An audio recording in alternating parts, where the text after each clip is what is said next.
Kami percaya Engkau Tuhan yang selalu menepati janji. Engkau Tuhan yang berjanji dan Engkau Tuhan yang selalu tepati. Engkau Tuhan yang tidak pernah lalai menolong kami. Engkau Tuhan yang tidak pernah lalai untuk memberkati kami, menyertai kami.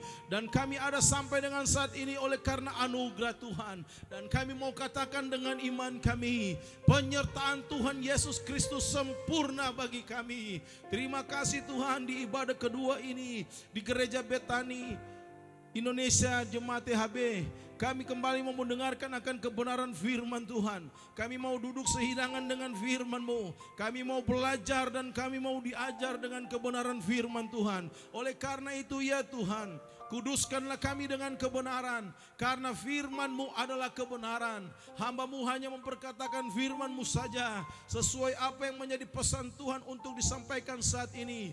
Disertai dengan kesaksian hidup sampai dengan detik ini. Ikut Tuhan dengan sepenuh hati dan juga terimportasi kepada jemaat yang ada untuk bertindak dengan iman dan mau ikut Tuhan dengan sepenuh hati. Ampuni dosa dan kesalahan kami ya Tuhan, dan layakan kami semua, baik hamba-Mu yang Engkau pakai sebagai alat perpanjangan tangan-Mu menyampaikan firman, dan juga semua jemaat Tuhan, bahkan Bapak dan Ibu Gembala dan seluruh pelayan Tuhan. Kami juga mau diberkati Tuhan dan siap mendengarkan firman Tuhan. Di dalam nama Tuhan Yesus Kristus yang adalah firman yang hidup, kami sambut kebenaran-Mu Bapa. Haleluya. Yang siap diberkati Tuhan sama-sama katakan amin. Haleluya. Silakan duduk Bapak Ibu yang diberkati Tuhan. Shalom. Shalom. Haleluya. Di luar mau hujan, di keadaan sekeliling ada COVID-19, tapi kita tetap percaya pertolongan Tuhan kepada kita itu nyata. Mujizatnya itu nyata bagi kita dan bahkan Tuhan selalu memberkati kita. Yang setuju katakan amin. Terima kasih Tuhan Yesus untuk pelayanan kedua di tempat ini. Bapak dan Ibu Gembala yang sudah mempercayakan dan seluruh jemaat Tuhan di tempat ini. Tadi pagi saya sudah berdoa dengan tema mujizat pasti kita alami. Karena mujizat Tuhan itu ada, nyata dan pasti terjadi kita alami. Tema yang kedua ini perihal tentang menerima berkat Tuhan. Amin. Ada masih kaitannya ya. Tetapi tentunya saya tidak sedang menerapkan teologi kemakmuran di tempat ini, tidak ya. Tetapi saya mau berbicara esensi daripada bagaimana cara kita untuk menerima berkat Tuhan. Amin. Kebanyakan orang Kristen hanya mau menerima berkat Tuhan tapi tidak memperhatikan cara untuk dapat menerima berkat Tuhan. Ya, kita labrak semua, walaupun larangan kita labrak, kita tabrak, yang penting kita dapat berkat ya. Bukan seperti itu Bapak Ibu. Tetapi kita mau belajar akan kebenaran firman Tuhan, perihal apa yang disampaikan nanti dalam Alkitab ya. Nama saya Pendeta Stephen Erpalit. Saya pernah mengajar di sini ya. Ternyata bukan itu mahasiswa saya juga di sini, ternyata sekarang sudah mau skripsi. Ada berapa orang? Angkatan itu berapa mahasiswanya? Banyak ya. Kemudian saya pernah khotbah Natal di sini. Kemudian tadi pagi ibadah pertama, ibadah kedua. Waktu saya dihubungi saya masih ada di Manado. Saya pelayanan di sana. Hari Rabu selesai saya berkhotbah, saya dihubungi oleh Pak Dermawan ya namanya ya, melalui WA. Terus kemudian saya mengiyakan pelayanan tersebut, tetapi saya harus berdoa dulu ya untuk menerima. Artinya bukan perkara bisa atau tidak, tapi respon. Demikian dengan orang Kristen, jemaat Betani di tempat ini. Bukan perkara engkau bagaimana dapat berkat atau tidak dapat, tetapi perkaranya adalah bagaimana respon. Amin. Ada salah satu filosofi kalimat, bukan perkara benar atau salah, tetapi respon. Karena kalau respon kita tidak tepat, itu sangat bahaya. Tapi kalau respon kita tepat, bertemu dengan tepat dengan kebenaran, maka kairos Tuhan itu terjadi. Sedikit penjelasan. Ini kronos. Waktu kita adalah kronos. Ya, daily week kehidupan kita, day by day, step by step, itu kronos. Kronologi kehidupan kita. Itu yang Tuhan berikan kepada kita. Tetapi ada namanya waktu Tuhan kairos. Ya, kairos Tuhan itu waktu Tuhan atau moment of the truth, momen kebenaran yang terjadi dalam kehidupan kita. Nah, ketika kronologis kita, kehidupan kita, day by day kehidupan kita ada di dalam Tuhan, menjalani dengan iman dan kita taat setia kepada Tuhan, suatu kali saat saya percaya kita akan klik ketemu dengan kairosnya Tuhan. Amin. Dan ketika kita ketemu dengan kairos Tuhan, siapa yang bisa menghalangi? Siapa yang bisa menutup kalau Tuhan bukakan pintu berkat? Tidak ada. Amin, tidak ada. Karena ketika kronos kita ketemu dengan kairos Tuhan, itu namanya klik. Dan di situ Tuhan mengangkat kita jadi kepala dan bukan ekor. Tuhan bawa naik kita dan bukan turun, dan Tuhan berkati kita. Perkaranya, banyak orang Kristen, banyak berarti ada ya, tapi tidak mengeneralisasi. Pasti ada. Ya, tapi yakinlah di sini tidak ada. Ya, katakan di sini tidak ada. Tapi percayalah di sana sini pasti ada. Tapi di sini tidak ada. Ya kan beda kan? Ya di sini tidak ada, tapi di sana sini pasti ada. Nah, ketika kita melakukan hidup kita berdasarkan firman Tuhan, kita sudah taat dan setia walaupun ada badai menghantam, walaupun ada COVID-19 di kanan kiri, tetapi engkau tetap di dalam Tuhan, setia mengikut Tuhan, kronologis kehidupanmu akan bertemu dengan Kairos Tuhan. Tuhan mengubah engkau, Tuhan mengangkat engkau, dan Tuhan memberkati engkau. Maka apa yang dibilang firman Tuhan, barang mata tidak lihat, tidak pernah timbul di telinga pendengaran, dan tidak pernah timbul dalam hati, justru itu yang Tuhan berikan kepada kita. Amin. Bukankah itu berkat yang luar biasa? Tetapi mari kita belajar bagaimana cara menerima berkat. Ya, mari kita baca di dalam Ibrani, kitab yang sangat berani. Kalau orang Bekasi berani, beda ya, jangan dipisah. Ibrani, Ibrani. Ibrani 12 ayat 1 sampai dengan 17. Kita baca dulu Bapak Ibu ya. Kita mau belajar membaca firman Tuhan.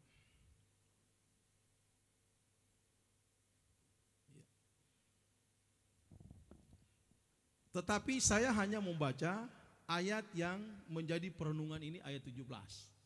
Ya, tapi menjadi PR Bapak Ibu, silakan baca Ibrani 1 sampai 17 ya. Hari ini saya diberi waktu 25 menit. Ya, izinkan saya habis firman Tuhan baru dihitung waktunya ya. Jangan dihitung dari tadi. Kalau dari tadi udah habis nih. Boleh ya Pak ya? Pak Gembala boleh ya? Oke, Ibrani 12 ayat 17, yuk sama-sama kita baca dengan suara yang lantang 2, 3 ya.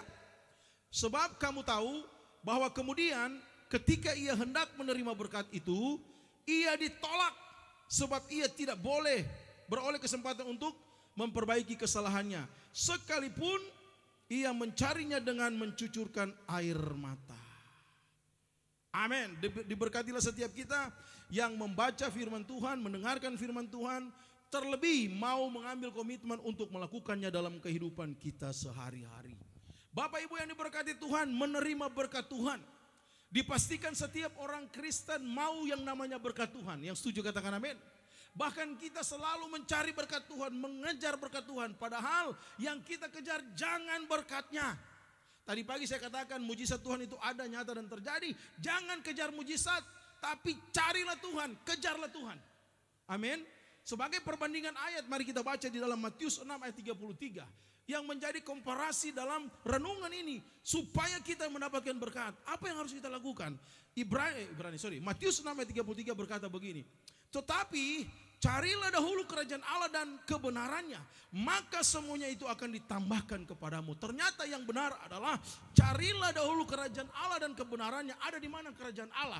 Ada di mana kebenarannya? Ada di depan mata kita, ada di tempat ini, ada di tempat duduk kita, dan ada dimanapun kita pergi dan berada. Kalau engkau selalu membangun hubungan dengan Tuhan, hadirkan selalu kerajaan Allah, maka saya percaya penghuni kerajaan akan diberkati oleh Raja Damai. Amin.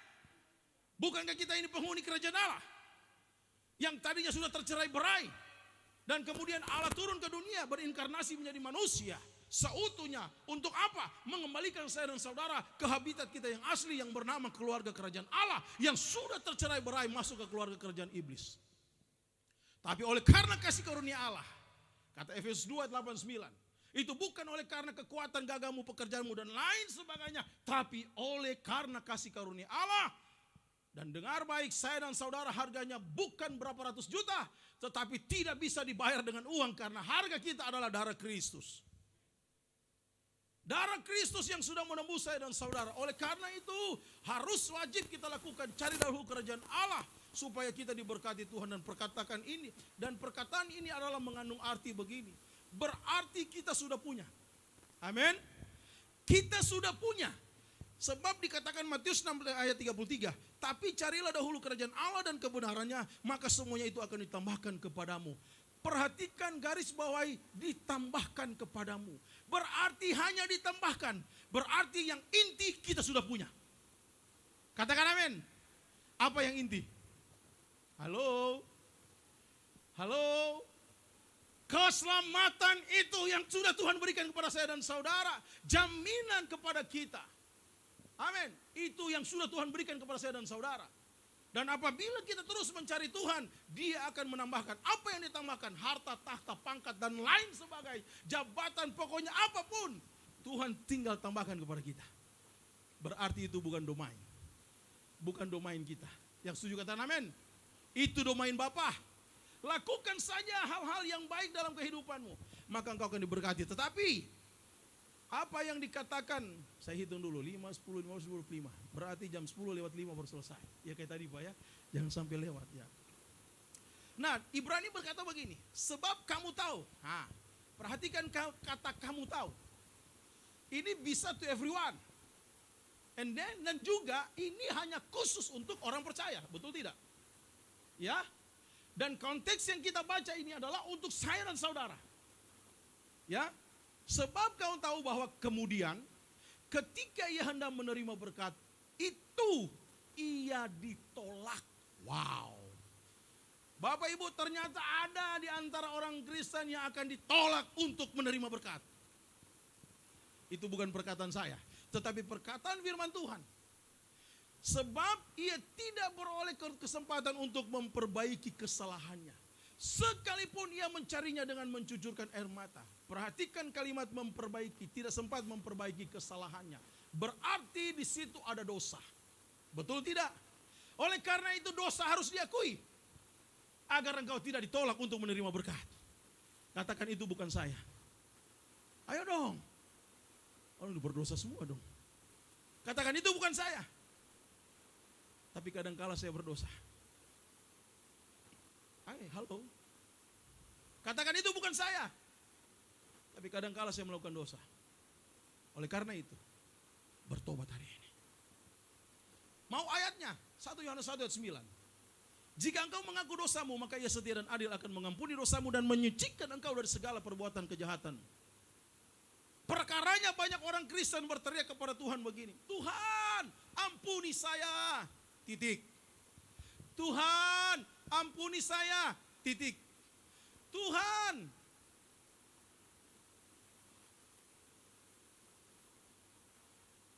Oke, kan lagi di foto. Kalau saya begini nanti bisa rusak gambarnya. Terima kasih Pak Gembala, ya harus diam ya gitu kan. Ya kalau saya begini mukanya kayak ghost nanti. Lagi Pak. Oke, sampai di mana tadi? Apa sampai di mana? Sampai di mana? Oh, sambil foto. Jadi begini, ketika kita perhatikan baik-baik Bapak Ibu, melakukan salah dan dosa, jika engkau mengaku, pertanyaannya banyak orang Kristen teriak begini, Tuhan ampuni saya, titik. Tuhan ampuni saya, titik. Salah kita melakukan itu. Yang benar adalah Tuhan ampuni saya. Tadi pagi saya sudah marahin istri saya sudah maki-maki dia dengan kata yang kasar. Ampuni saya Tuhan. Itu tepat pengakuanmu. Amin. Banyak orang Kristen hanya bilang Tuhan ampuni saya. Munafik di hadapan Tuhan. No. Harus mengaku dengan benar, dengan tepat apa yang kau lakukan. Benar ke Pak Gembala? Ya kan? Tuhan ampuni saya. Pagi-pagi suami saya mau berangkat kerja. Saya hantam dia dengan perkataan pedas. Dia pergi dengan hati yang kecewa, berangkat ke tempat pekerjaan. Oh Tuhan ampuni saya, lindungi suami saya. Jamah hatinya agar tidak ada dendam dan dusta di antara kami. Tepat pengakuanmu kata Tuhan, perempuan pelacur di sumur. Waktu dia mengatakan, Yesus bilang apa? Tepat apa katamu.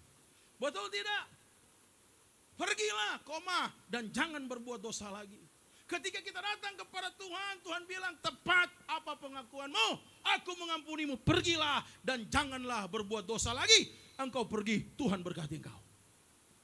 Amin. Karena engkau tidak lagi ditolak untuk menerima berkat. Tetapi kalau kita tidak mengaku, hanya munafik di hadapan Tuhan, kaki jadi kepala, kepala jadi kaki, siang sampai malam engkau bekerja akan begitu-begitu saja. Akan begitu-begitu saja dalam hidupmu. Karena kenapa ada sesuatu yang belum pernah engkau jujur akui di hadapan Tuhan.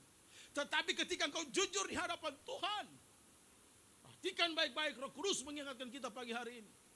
Maka Tuhan akan buka jalan. Tuhan akan berkati dan apapun yang engkau kerjakan, engkau lakukan, semuanya Tuhan buat berhasil. Tepuk tangan bagi Tuhan kita. Amin. Oleh karena itu jangan main-main dengan pengakuan. Kalau saya tanya, Bapak Ibu mau dapatkan pengampunan? Mau? Mengakulah dengan jujur di hadapan Tuhan. Itu yang tepat. Banyak orang Kristen, Tuhan ampuni saya. Ini anekdot saja ya khotbah. Tuhan ampuni saya. Tuhan tanya, apa yang harus saya ampuni? Dia jawab, Tuhan ampuni saya. Tuhan tanya lagi, apa yang harus saya ampuni? Dari pagi ketemu pagi, begitu terus dialog yang ada. Pak, setuju nggak Pak? Anak Bapak misalnya nih, maaf Pak. Kalau buat kesalahan, dia bilang, Pak ampuni. Buat apa kesalahan kamu? Apa kesalahan kamu? Benar nggak Pak? Harus jelaskan dia ngaku kan Pak? Benar nggak? Kenapa kita tuntut anak kita seperti itu harus mengaku jelas kelakuannya? Sementara kita di hadapan Tuhan tidak jelas pengakuan kita. Hei, jangan jadi orang munafik. Betul tidak Pak? Tetapi pengajaran firman Tuhan ini, untuk engkau mau mendapatkan berkat Tuhan, harus ada pengakuan yang jujur di hadapan Tuhan, agar engkau diampuni dan engkau tidak ditolak untuk menerima berkat. Amin. Kalau ada yang terkena, tersinggung dengan firman Tuhan ini, ingat baik-baik, jangan tutup hatimu. Jangan tutup dirimu, kata Stinky. Oh berarti yang ketawa sudah tua semua, satu angkatan kita. Haleluya, pemain keyboard ketawa sekali. Ya ketawanya pencinta Stinky ini. Sama kita Pak.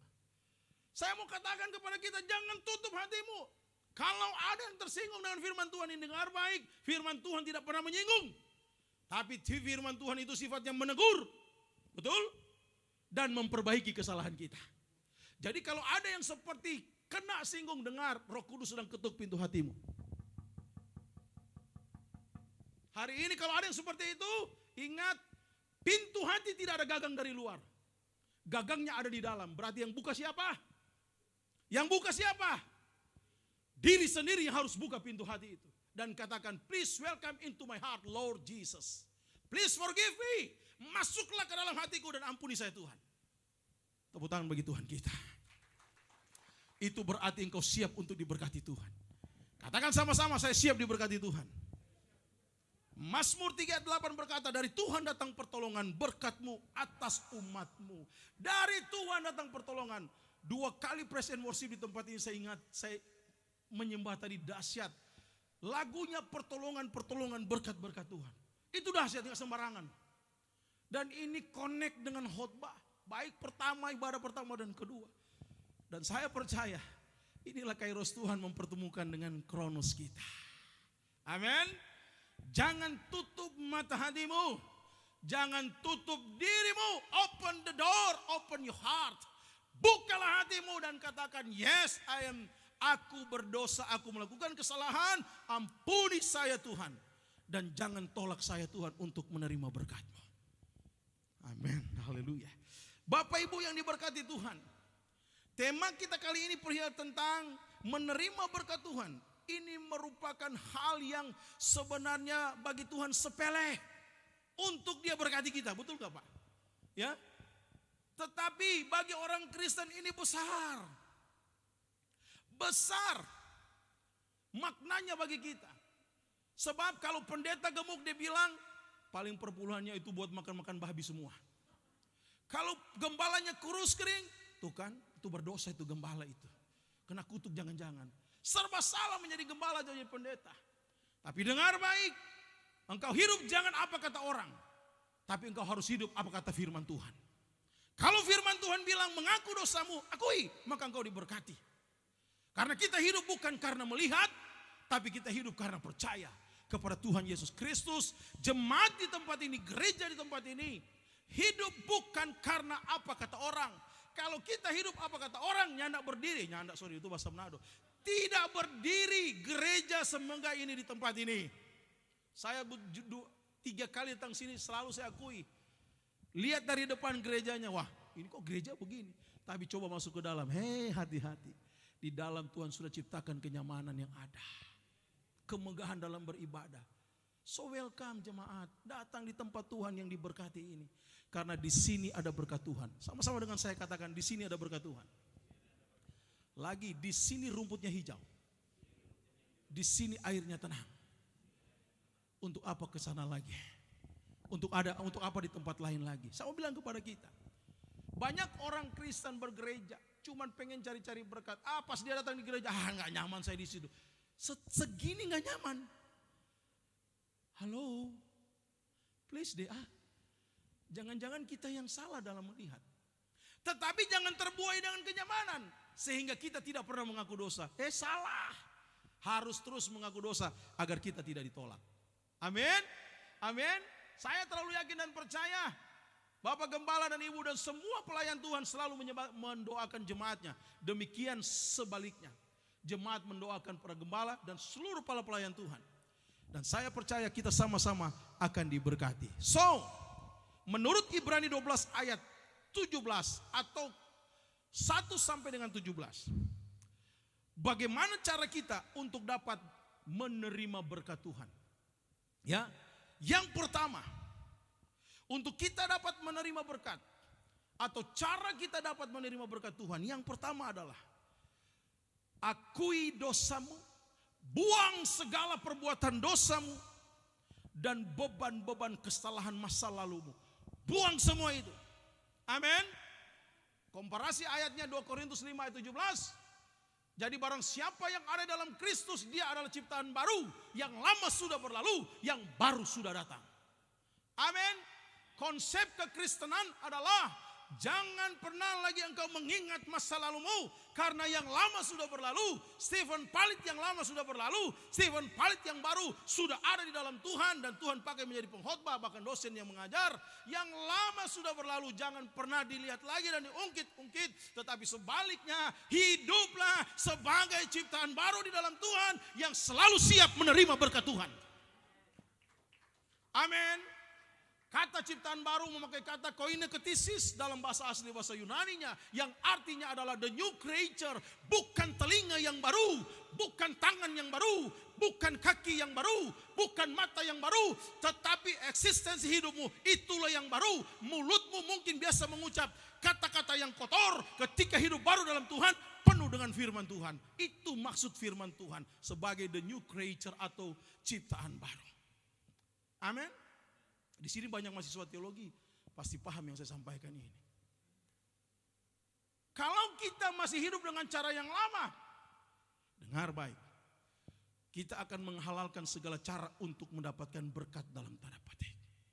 Bukankah dunia bisa berikan? Kita ke gunung ini kita dapat, tapi ada tumbal yang harus kita serahkan. Tetapi di dalam Kristus tidak butuh tumbal. Yang butuh hanyalah pengakuanmu, kerendahan hatimu untuk terus mengakui Yesus Kristus sebagai Tuhan dan Juru Selamat, dan engkau mengaku bereskan dosamu, bereskan kesalahanmu, maka Tuhan berkati engkau. Titik. Amin. Tidak perlu cari ayam kaki putih, tidak perlu cari apalagi ayam kepala 3, tidak perlu. Yang perlu hanya engkau datang di kaki Tuhan, rendahkan dirimu di hadapan Tuhan, akui kesalahan dan dosamu, maka Tuhan mengampuni dan Tuhan memberkati engkau. Titik. Gampang tidak? Mudah tidak? Oh, gampang sekali Pak Pendeta. Tetapi menjalaninya, tunggu dulu Pak Pendeta. Saya masih punya ikat pinggang yang 17 orang saya cuma tiup, mati semua. Tunggu Pak Pendeta. Kebetulan dulu saya mengajar di sini okultisme. Banyak orang Kristen bilang-bilang mengandalkan Tuhan. Yeremia 17 ayat 7, saya ulangi lagi. Diberkatilah orang yang mengandalkan Tuhan dan yang menaruh harapannya kepada Tuhan. Banyak orang Kristen mengandalkan Tuhan tapi harapannya ditaruh di pinggangnya. Betul tidak? Kekuatannya ada di dompetnya dengan ada tulisan-tulisan. Artinya jimat-jimat, dukun-dukun dan lain sebagainya. Dengar baik di dalam nama Tuhan Yesus Kristus. Andalkan Tuhan saja dan serahkan hidupnya kepada Tuhan. Maka suka-suka Tuhan yang atur hidup kita. Suka-suka Tuhan yang akan bawa kemana kita. Suka-suka Tuhan memberkati gereja ini. Tepuk tangan yang paling meriah bagi Tuhan kita. Amin. Sebab kalau Tuhan angkat jadi kepala dan bukan ekor, siapa yang bisa membatalkannya? No. Kalau Tuhan angkat naik kita dan bukan turun, siapa yang bisa menurunkan kita? Ingat baik, jika Tuhan di pihak kita, siapakah lawan kita? Roma 8 ayat 31. Secara eksplisit kalimat di dalamnya adalah Tuhanlah pembela kita. Bahkan Ayub sendiri, dia bilang siapa saya harus membela diri? Karena pembelaan adalah hak Tuhan. Yang setuju katakan amin. Berkat itu bukan cuma hepeng. Bukan cuma soal doi, orang Manado bilang. Bukan cuma seorang cuan, bukan. Tetapi berkat Tuhan itu dalam segala hal. termasuk penyertaan pertolongan dan lain sebagainya, itu berkat Tuhan yang paling luar biasa. Oleh karena itu, buanglah segala dosa dan beban dosamu itu. Ayat 2 dan 4 jelas mengatakan hal demikian. Ya, ayat 2 bilang begini Bapak Ibu. Marilah kita melakukannya dengan mata yang tertuju kepada Tuhan Yesus. Yesus yang memimpin kita ke dalam iman dan yang membawa iman kita kepada kesempurnaan, yang dengan mengabaikan kehinaan tekun memikul salib, ganti sukacita kesedihan bagi Dia yang sekarang duduk di sebelah kanan takhta Allah. Ingatlah selalu akan Dia yang tekun menanggung bantahan dan seterusnya. Ketika kita mempercayakan hidup kita kepada Tuhan Yesus Kristus, kita bertobat dari dosa kita, segala beban, kutuk dosa dan lain sebagainya, maka engkau menjadi orang yang siap setiap saat untuk menerima berkat Tuhan. Amin. Dan poin yang kedua, cara untuk menerima berkat Tuhan. Setelah kita mengaku dosa kita, membereskan segala kesalahan kita, dan tidak perlu mengingat-ingat lagi masa yang lalu. Sebelum masuk poin kedua, saya teringat banyak orang Kristen bagi sudah jadi hamba Tuhan. Oh, kalau saya masih seperti yang dulu, habis kamu. Padahal sudah pendeta. Masih suka ingat begitu enggak? Pendeta aja begitu, gimana yang belum pendeta? Gimana yang belum bertobat sungguh-sungguh? Masih bertobat hari Senin, Kumat, hari Sabtu. Oh, nanti aja kamu lihat. Kalau saya seperti yang dulu lagi, habis kamu. Berapa banyak di sini yang seperti itu lagi? Dalam nama Yesus buang semua itu. Amin. Ikut Tuhan dengan sepenuh hati. Pikulah salib yang Tuhan berikan kepada kita. Pikulah kuk. Tahun 156 seorang uskup Smyrna bernama Polikarpus, murid langsung dari Yohanes. Namanya Polikarpus, umur 86 tahun, dia disuruh oleh gubernur Romawi untuk menghujat Kristus. Dan Polikarpus, orang uskup Smyrna, berkata, Dia yang sudah baik kepadaku, Dia yang sudah memberkatiku, Dia Yesus yang sudah menyertaiku, oh masa iya aku harus mengutuki Dia, aku harus mencela namanya. Dan Polikarpus dengan bangganya dia menuju ke tiang pembakaran hidup-hidup. Dan tercatat tahun 156 Masehi, Polikarpus uskup Smyrna, murid Yesus yang setia, dia dibakar hidup-hidup hanya karena tidak mau menghujat Kristus. Dan banyak lagi 12 murid Kristus di luar Yudas yang sudah digantikan. Semua tidak ada yang matinya enak. Cuma satu yang matinya tua, Yohanes. Yang 11 tersiksa, ada yang dipancung, ada yang salib terbalik, ada yang diseret dan lain sebagainya. Tapi Yohanes dengar baik, dia sudah mengalami digoreng hidup-hidup, betul? Tapi dia tidak mati, dia dibuang ke Pulau Patmos. Di Pulau Patmos tidak ada orang, hanya dia seorang diri. Dua kemungkinan, gila dan bisa putus asa dan dia bisa bunuh diri, betul tidak? Tapi apa yang terjadi? Dia justru di dalam kesendiriannya, dia tidak pernah memutuskan hubungannya dengan Tuhan. Justru di Pulau Patmos Tuhan berikan wahyu kepadanya, revelation kepada Yohanes. Dan apakah setelah para martir Kristus sampai dengan orang yang Sumatera sebelum Nomensen, 2 orang dimakan hidup-hidup, tetapi Tuhan tetap mengirimkan pekabar Injil yang berikut Nomensen, Sumatera terima Tuhan Yesus, tepuk tangan bagi Tuhan kita. Kemudian kami orang Minahasa Sulawesi Utara disebut dengan bangsa Alifuru, yang percaya lubang besar, yang percaya pohon besar, yang percaya angin dan lain sebagainya. Animisme begitu kuat. Tetapi ketika Injil masuk dan diletakkan, seluruh tanah Minahasa menerima berkat Tuhan. Demikian pula dengan Bekasi ini. Di sini ada dinamanya Kakidian. Saya selalu bilang di mana ada gereja, di situ Kakidian. Kakidian fungsinya adalah untuk menerangi setempat. Dan percayalah, dari tempat ini Kakidian itu menerangi, ada berkat dari tempat ini untuk diimpartasikan kepada seluruh kota Bekasi. Tepuk tangan bagi Tuhan kita. Hiduplah dalam kekudusan yang kedua. Setelah kita mengaku dosa, harus berkomitmen hidup dalam kekudusan. Kita bisa baca di dalam ayat 14 berkata begini. Berusahalah hidup damai dengan semua orang dan kejarlah kekudusan. Sebab tanpa kekudusan tidak seorang pun akan melihat Tuhan. Tanpa kekudusan tidak seorang pun dapat melihat Tuhan. Jadi ternyata untuk kita dapat menerima berkat daripada Tuhan, hiduplah selalu dalam kekudusan, bukan dalam kekudisan hidup. Amin. Tetapi orang Kristen campur aduk kekudusan dan kekudisan. Dan dianggap perbuatan yang najis itu hal biasa. Dengar baik Bapak Ibu yang berkati Tuhan. Di dalam nama Tuhan Yesus Kristus. Janganlah hidup dalam kekudisan. Tapi hiduplah dalam kekudusan. Supaya engkau diberkati Tuhan. Supaya in every day I am so blessed. Setiap hari aku diberkati Tuhan. Dan untuk memberkati orang lain. Karena kita dipakai Tuhan menjadi alat berkat Tuhan. Yang setuju katakan amin. Katakan aku adalah alat berkat Tuhan. Lagi dong, aku adalah alat berkat Tuhan. Yang dulu kita harus alami, yang lebih dahulu kita harus alami adalah kita harus diberkati. Bagaimana kita mau menjadi berkat Tuhan dalam tanda petik kalau kita belum tahu cara menerima berkat Tuhan. Amin. Supaya ketika tangan kananmu memberi, tangan kiri ini tidak pernah tahu lagi. Kenapa pakai inisial itu? Padahal mana bisa kanan dan kiri tidak saling mengetahui. Betul tidak Pak? Tetapi kenapa sampai yang terdekat pun dianalogikan agar supaya engkau tidak menyombongkan diri dengan pemberianmu. Karena engkau juga sudah diberikan Tuhan secara cuma-cuma. Jadi kalau kita memberkati gereja ini, pembangunan gereja ini dan lain sebagainya, ada amplop khusus dan lain sebagainya, lakukan itu. Saya juga melakukan, bukan tidak. Oh, Pak Gembala sudah titip pesan ini, Pak Pendeta khotbah. No, tidak ada khotbah titipan di tempat ini. Ini khotbah yang memang Roh Kudus gerakan kita semua.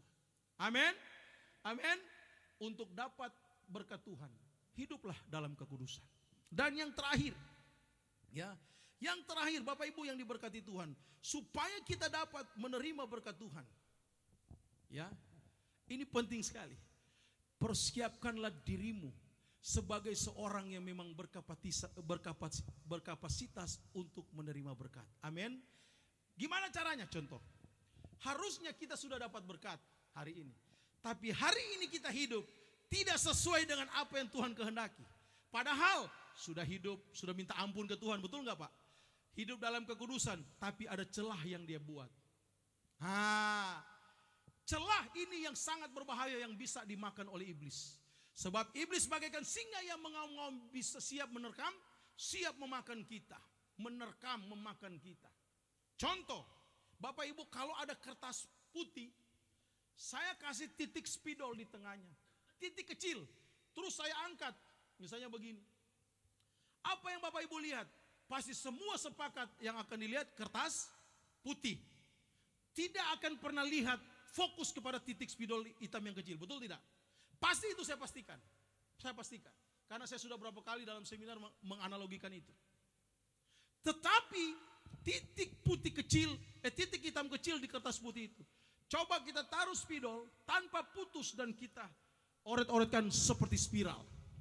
Terus. Maka yang kelihatan bukan kertas putih lagi, tapi spidol warna hitam.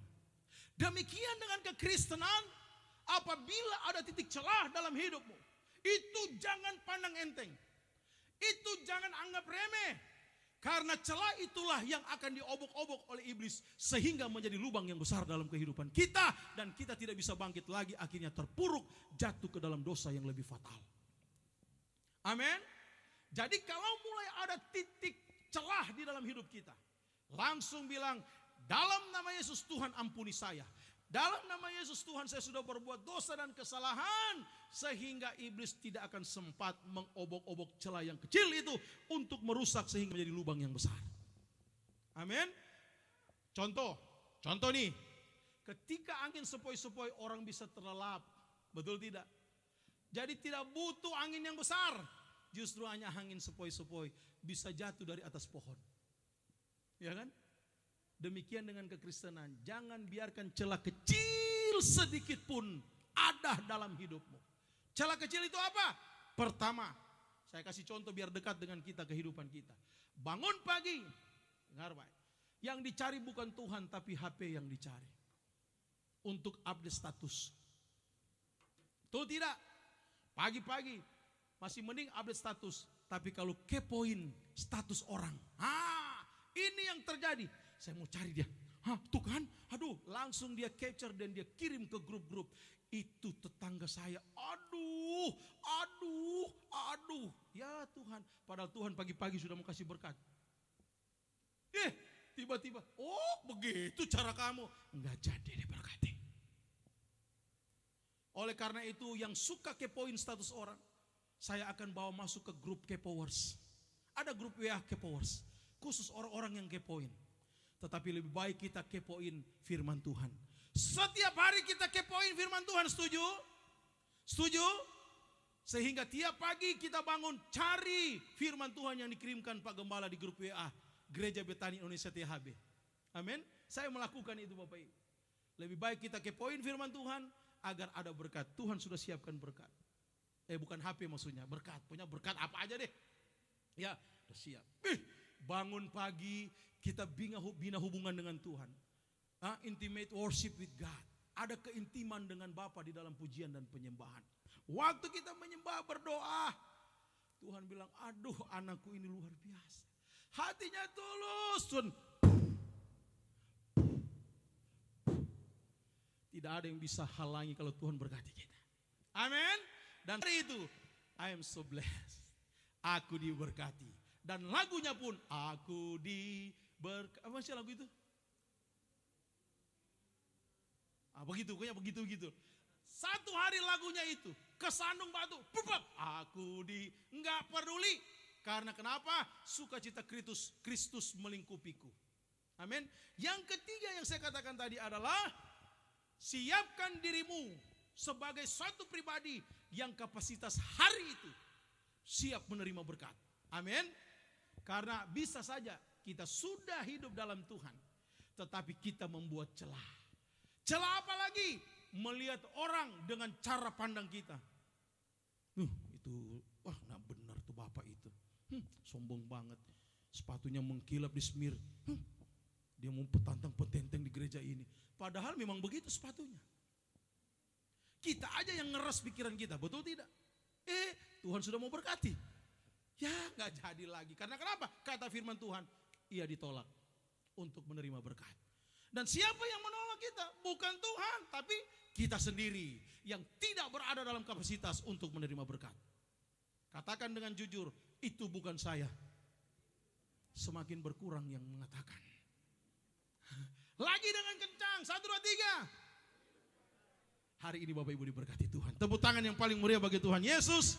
Kesimpulan firman Tuhan adalah, Bapak Ibu yang diberkati Tuhan, supaya engkau diberkati Tuhan, buanglah segala dosa yang menghalang, yang merintangi hidupmu untuk dapat menerima berkat Tuhan. Buang semua itu. Kemudian hiduplah dalam kekudusan hidup. Charge dirimu dengan firman setiap hari. Charge dirimu dengan doa setiap hari. Kemudian perbanyaklah perkatakan firman, agar ketika ada celah sedikit pun engkau tidak masuk ke dalam celah itu. Karena celah paling banyak, orang bilang, "Aduh, di mall ini iblis di kuburan sudah dipindah di mall semua." Sehingga banyak para pendeta juga bisa jatuh ke dalam dosa kalau ke mall tiap hari. Ya, istri saya selalu bilang, kalau kita ke mall mau makan, cukup mau makan, matamu arahkan ke makanan. Amin. Jangan arahkan ke tas, karena itu bukan tujuan kita datang di mall. Tapi ibu-ibu kadang begitu ya. Aduh diskon 70% Pak. Tulis lagi, hari ini terakhir. Langsung terpaksa tas dibela-belain, tidak jadi makan karena sudah beli tas. Begitu juga ke pasar ibu-ibu, tujuan beli sayur, di sebelah kanan ada tas murah, diskon lagi. Terus ditulis, tinggal hari ini. Terpaksa pulang bawa tas, bukan bawa sayur. Terpaksa kita langsung cah tas, bukan cah kangkung. Hati-hati, harus bisa bedain mana kebutuhan dan keinginan. Amin. Kebutuhan itu memang Tuhan sediakan kepada kita, keinginan lebih kepada kesombongan diri. So hari ini saya mau katakan kepada kita adalah, siaplah dirimu untuk memiliki kapasitas menerima berkat Tuhan hari ini. Tuhan Yesus memberkati sepanjang hidup kita. Kita diberkati Tuhan dan memposisikan diri untuk menjadi alat berkat Tuhan. Dan saya percaya semakin banyak jemaat Betani di tempat ini keluar di luar sana, menjadi alat berkat Tuhan dan nama Tuhan dipuji dan dimuliakan. Sebagai ayat penutup adalah Matius 5:16, hendaklah terangmu bercahaya dan kebaikan hatimu diketahui oleh banyak orang, supaya mereka, orang-orang banyak, bukan hanya Kristen, orang lain juga memuliakan Bapamu di sorga. Tuhan Yesus memberkati, sampai kita bertemu kembali. Shalom, mari kita bangkit berdiri dalam hadirat Tuhan.